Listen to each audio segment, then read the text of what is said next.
America में 20 जनवरी 2021 को सत्ता परिवर्तन हो गया। व्हाइट हाउस में एक बार फिर डेमोक्रेट्स की वापसी हो गई और जो बाइडेन 46वें राष्ट्रपति के तौर पर ओवल ऑफिस पहुंच गए।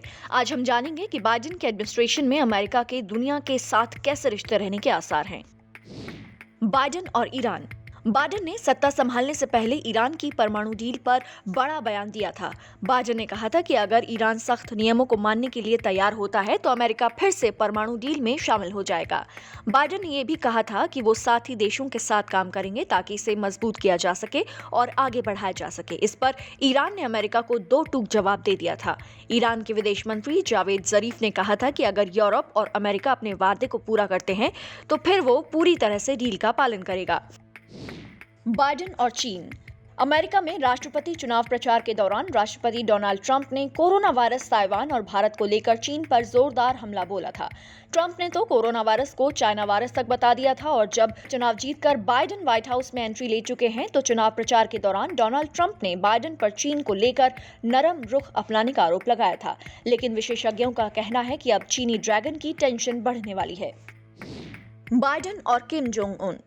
बाइडेन और किम के बीच अब तक रिश्ता कड़वा ही रहा है। चुनावी रैलियों के दौरान बाइडेन ने नॉर्थ कोरिया के नेता को तानाशाह और घातक बताया था। उन्होंने किम के साथ दोस्ती को लेकर डोनाल्ड ट्रंप की खूब आलोचना की थी। बाइडेन ने यह भी इशारा किया था कि वो किम के साथ मुलाकात करना चाहेंगे, लेकिन उनकी शर्त होगी कि प्योंगयांग कोरियाई प्रायद्वीप को परमाणु मुक्त बनाने के लिए काम करे। बाइडेन और अमेरिका के पड़ोसी। अमेरिका, मैक्सिको और कनाडा के बीच बाइडेन के आने से नए व्यापार समझौते का रास्ता मजबूत होगा। ट्रंप नाफ्टा की लगातार आलोचना करते आए थे, लेकिन अब बाइडेन के आने से इसमें भी तब्दीली आएगी। अमेरिका कनाडा के रिश्ते तो सुधरेंगे ही, लेकिन अब मैक्सिको की दीवार की बात नहीं दोहराई जाएगी। बाइडेन ने कहा है कि वो सभी पड़ोसियों के साथ बेहतर रिश्ते रखना चाहते हैं।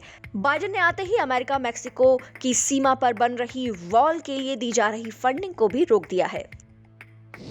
बाइडेन और यूरोप। ट्रंप के कार्यकाल में अमेरिका के लंबे समय तक भरोसेमंद दोस्त रहे यूरोपीय देशों से रिश्ते अपने सबसे खराब दौर में पहुंच गए हैं। चुनाव अभियान के दौरान बाइडेन ने साफ संकेत दिए थे कि वो यूरोप से बिगड़े रिश्तों को सुधारेंगे ही नहीं, बल्कि दशकों तक वैश्विक कूटनीति और रणनीति में अमेरिका के विश्वस्त साझेदार रहे देशों के संगठन नेटो को फिर से मजबूती देंगे। जबकि ट्रंप ने बार बार न केवल नेटो की प्रासंगिकता पर सवाल उठाया था, बल्कि नेटो समूहों के देशों से इनके लिए अधिक धन देने को कहा था। अभी इस साल जर्मनी में नेटो के तहत तैनात 9,500 अमेरिकी स्पेशल फोर्स को वापस बुलाने का ऐलान कर पूरे यूरोप को ट्रंप ने स्तब्ध कर दिया था। बाइडेन और मिडिल ईस्ट। कार्यकाल के शुरुआती हफ्ते में ही ट्रंप ने यरूशलेम को इजराइल की राजधानी के तौर पर मान्यता दे दी और कहा कि अब तेल अवीव नहीं बल्कि यरूशलेम में अमेरिकी एम्बेसी होगी। उन्होंने 70 साल की अमेरिकी नीति एक दस्तखत से तब्दील कर दी, लेकिन इसका काफी विरोध भी हुआ था और खासकर अरब और यूरोप में।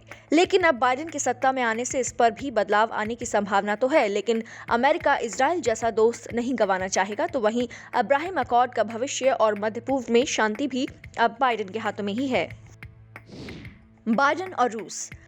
अमेरिका में ट्रंप सरकार के आने के बाद से ही रूस और अमेरिका के बीच तनाव लगातार बढ़ता देखा गया था। ट्रंप प्रशासन ने आखिरी दिनों में भी रूस के साथ बड़े से बड़े समझौते तोड़ने से लेकर नए प्रतिबंध लगाने तक कई बड़े कदम उठाए। ऐसे में सवाल खड़ा होता है कि अब जो बाइडेन की सरकार आने के बाद क्या इन रिश्तों में कुछ बदलाव हो सकता है।